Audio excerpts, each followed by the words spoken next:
Okay, this is our second Beyond the Post, and we are talking about this week where I officially completed the new morning tango or getting them to the bus on time without me physically taking them to the bus.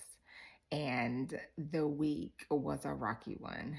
I think the excitement of them using their scooters and their bikes and navigating to the bus stop themselves was exciting for them, and I think the excitement maybe wore off after day one. So, as I put in my article, day one was as smooth as it can be. I was really excited about day two because they woke up by themselves, and I was like, oh, this is great. They really like it. The more they do on their own, the less I have to do.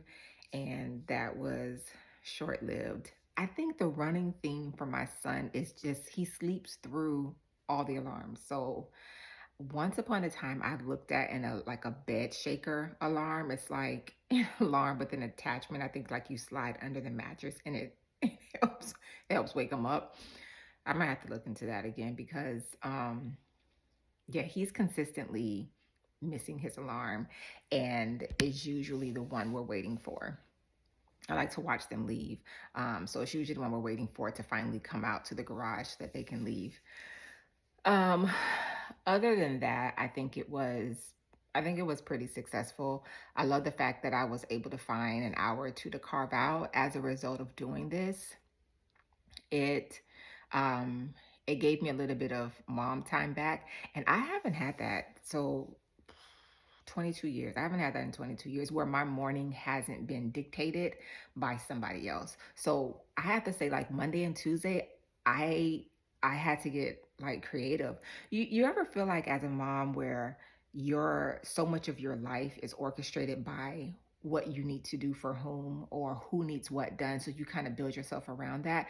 So to take a step back and be like, okay, I have free time for me. What do I do? How do I want my morning to be scheduled? Like for the first time, I've been able to actually decide how do I want my morning before work to look like? What time do I want to leave? Like I had the option. I haven't had that. It's always been who needs to be where by what time. And then I back that into what needs to be done beforehand to get us to that on time, like mom math. And so this week I've had this luxury of like, depending on the day, an hour to 2 hours before I need to leave the house. And I'm like, it's like nirvana. There's so many things that I can do or get into or get done, or do I just relax or do I just go back to sleep? And I kind of did a little bit of all of that this week. So that was pretty nice. And I just love the fact that that's going to be there in the fall because I don't know, I'm probably going to need it to study. I'm probably going to need it to sleep or who knows, but it's nice. It's really nice to have that. I can say that because we focus so much on the morning, I completely forgot to figure out a routine for the afternoon. And as much as that's going to be dictated by their after school schedule, there still needs to be a semblance of a routine when they get home. Like, irrelevant of the time you get home, once you're here, these are the things that need to get done. And that's what I didn't really get a chance this week to dive into. I also have to separate what an afternoon schedule should look like from what my afternoon schedule was as a child. When I got home, we called my grandmother. That was a non negotiable to let her know first you got home, and then you let your parents know. And then, you did your homework. If my mom had taken something out to be cooked, I would start it or like season it. Or if she forgot, she would say, hey, take something out. So, like, there were all those things, but times are so different now. My after school schedule is not like theirs. Then you have to factor in how close you live to the school you were going to, were you a walker, were you a car rider or bus rider. All of those things go into the afternoon.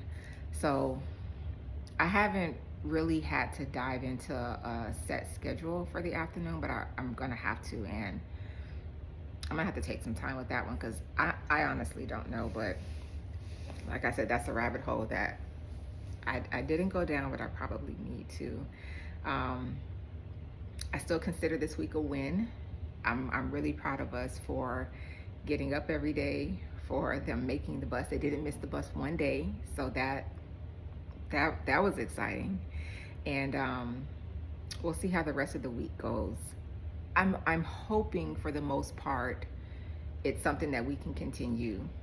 They'll continue to make the bus. And my goal is for this to become their norm. Like they understand that they have to get themselves up, they have to leave at a certain time. And who knows, we have what, a month and a half, I think, before the end of school. Maybe I'll be able to pull back a little bit more when it comes to waking them up or reminding them of what time they need to leave. We'll see, but I don't want to overthink it. I'm just happy that we made it here. This is a huge accomplishment. And now on to the rest of the prep, things that need to get done. This was a big one, but I have a list that I have to get to. So, okay, until the next one. See ya.